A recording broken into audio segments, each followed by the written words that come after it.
The Cleveland Browns past, both recent and since their return in '99, has been more than forgettable. Everything this franchise has done has been terrible. Nothing has worked. Bad decision after bad decision. Bad break after bad break. The Browns have been the laughingstock of the NFL, and it feels like nothing is ever going to change because this is Cleveland. And so far that assumption has held true for 20 years. And it's getting to the point where I truly do believe that Cleveland is a cursed sports town. But we all know that can't really be possible, right? I mean, these are professionals out there making decisions and professionals playing the games. So it's only a matter of time before things get figured out. That's what you would think. Every other franchise finds ways to turn their team around after a few rebuilding years, so it's time for the Browns to finally do that. We all know and knew it was going to take a few years to recover from the atrocity of what that Watson trade was, and the Browns still are in the thick of that recovery. But in the draft, they made a huge move with the number 2 pick that I really do think is going to go a long way for the future of this team. They had a chance to take Travis Hunter,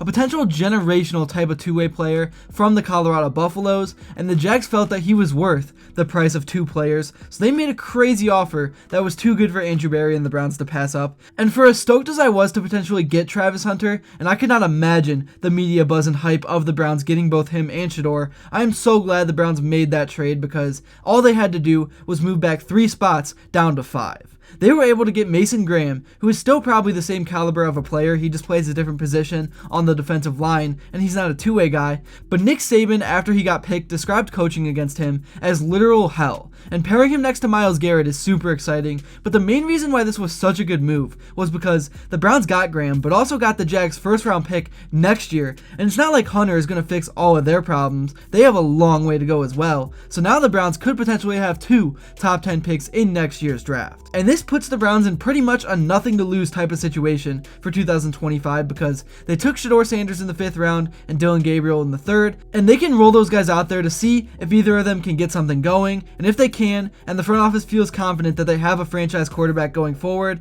then all of a sudden in 2026, the Browns will have Mason Graham, they will have a quarterback on a nothing salary, and then they will have 2 super valuable picks that they can either trade or they can take 2 skill position players to put around Sanders or Gabriel.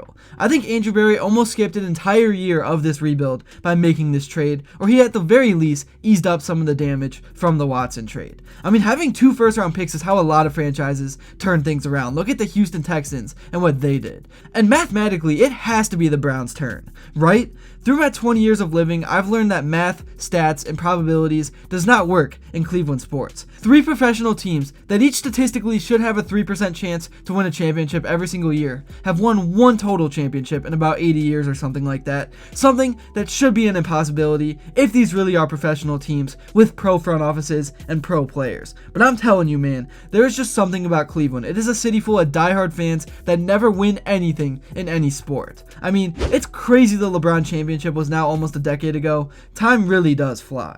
But anyways, getting back on track to put all my pity to the side and just talk about the Browns on paper, because they really do have a roster full of promise for the years to come, let's talk about the offensive side of the ball. So the quarterback room is definitely crazy. The Browns released a picture of all the guys together, and it just seems so random and fake. Shedeur, Gabriel, Flacco, and Kenny Pickett were all there in their orange jerseys, and so far, most reports have said that the Browns want to hold on to all of them right now. They can't get themselves to let go of anyone. But maybe I'm just a casual and don't know ball or something, but I don't get the point of Kenny Pickett being in the room right now. We know he's already reached his ceiling. It doesn't get any better than what he already is. We know his track record. In terms of experience, Joe Flacco has more. What value does he even bring? I think 3 quarterbacks is enough. He just clogs things up, but that is just my opinion. Maybe he's a great guy for the locker room. Maybe the coaching staff just loves him or something. But I'm curious to hear what you guys think in the comments below. Alright, now for the backfield. As I've talked about in previous videos, the Browns kind of now have like a 1-2-3 punch with Jerome Ford,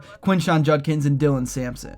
I do expect out of the gates for Ford and Judkins to get majority of the load, but all 3 of these guys are capable of having big games and leading the team if called upon even in year 1. But we all know the most important part of a running game is the offensive line, and the Browns' O-line situation over the past 2 years has been interesting, to say the least. They were dominant in the Baker Mayfield era, but since then, it has just been injury after injury, and they have lacked cohesion because it's been different guys out there on a week-to-week basis. It's normal for most O-lines to be missing at least one guy from week to week, but when you got new centers out there, new left tackles, swing tackles coming in and being plugged in randomly at times, it's hard to get that cohesion needed to be successful. But personnel-wise, DeJuan Jones is not expected to take over at tackle. He can be plugged into right or left. I'm a little nervous about him playing left because he is so big that he's less mobile than some of those elite edge rushers in the league, but I gotta give him credit because in terms of what the line has been at times, he was the bright spot. Ethan Posich is gonna come back at center. Wyatt Teller, the star of this group, is gonna be at right guard leading the way, and then the Browns still got Jack Conklin, who needs to find a way to stay healthy and on the field for more than 2 games in a row at right tackle, and then the veteran Joel Bitonio will be at left guard. So really solid group on paper before the start of camp, and I love the depth as well. We got Zach Zinter out of Michigan, who the Browns drafted while he was hurt. He could be a big piece from time to time,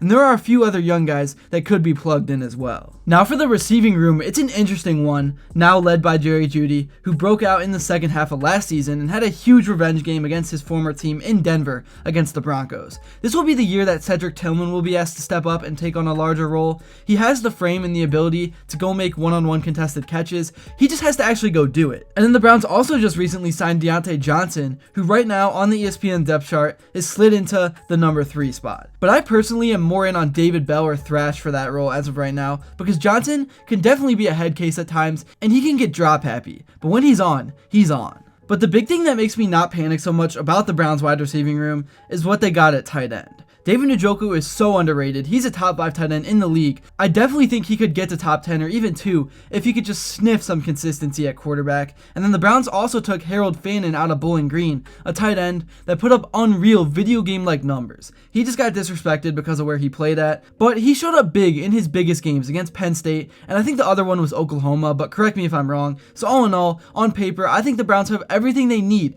to be successful. They just need to find consistent quarterback play. That really has been the root of the issue over the last 20 years. It has not always been the quarterback's fault because some of the guys brought in have been thrown into just straight chaos and dysfunction, but still.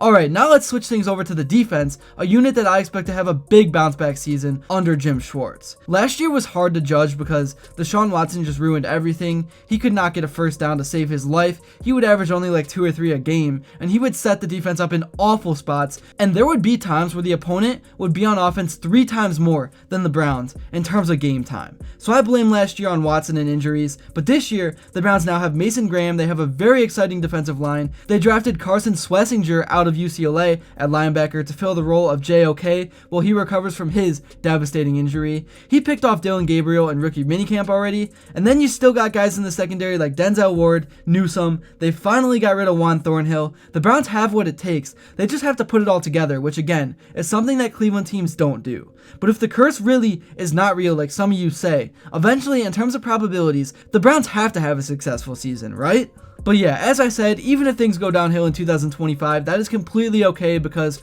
with the position in next year's draft, the Browns will have a chance to make a few major splashes to really fix up everything.